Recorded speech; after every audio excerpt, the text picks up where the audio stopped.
Hello friends, ನಮಸ್ತೆ. ವರಲಕ್ಷ್ಮಿ ಕಿಚನ್ಗೆ ಸ್ವಾಗತ. ಈಗ ನಾನು ಮೊಳಕೆ ಕಾಳಿನಲ್ಲಿ ದೋಸೆ ಮಾಡ್ತಾ ಇದ್ದೀನಿ. ತುಂಬ ಹೆಲ್ತಿ ಫುಡ್ಡು. ಹೇಗೆ ಮಾಡೋದು ಅಂತ ನೋಡೋಣ. ಇಷ್ಟು ಶುಂಠಿ ಕಟ್ ಮಾಡಿ ಸೇರಿಸ್ಕೊಳ್ಳೋಣ. ರುಚಿಗೆ ತಕ್ಕಷ್ಟು ಉಪ್ಪು.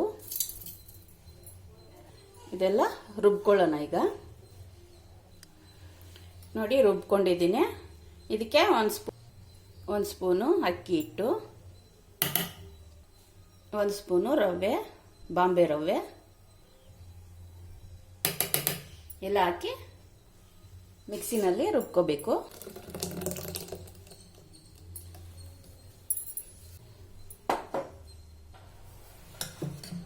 ಈಗ ದೋಸೆ ಮಾಡ್ಕೊಳ್ಳೋಣ.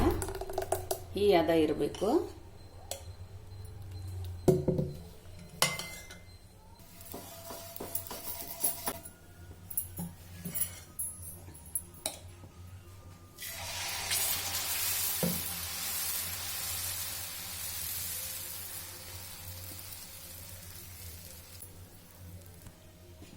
ದೋಸೆಗೆ ಕಾಯಿ ಚಟ್ನಿ ಮಾಡ್ಕೊಳ್ಳೋಣ.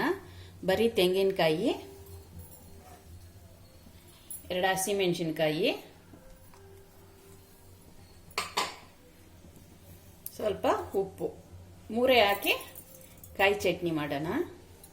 ದೋಸೆ ಬೇಯೋಷ್ಟರಲ್ಲಿ ಕಾಯಿ ಚಟ್ನಿನೂ ರೆಡಿ ಆಗಿದೆ. ನೋಡಿ, ಕಾಯಿ ಚಟ್ನಿ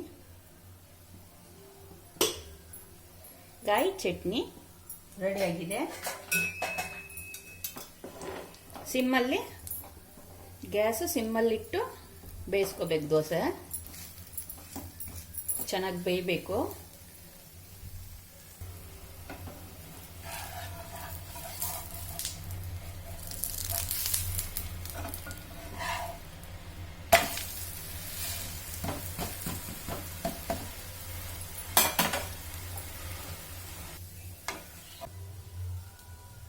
ಮೊಳಕೆ ಕಾಳಿನ ದೋಸೆ ರೆಡಿಯಾಗಿದೆ.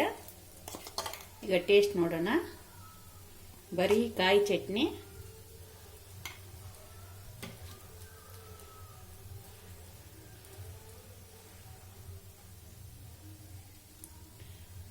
ಈ ಥರ ನೀವು ಮಾಡ್ಕೊಂಡು ತಿನ್ನಿ. ಆರೋಗ್ಯಕ್ಕೆ ಒಳ್ಳೆಯದು.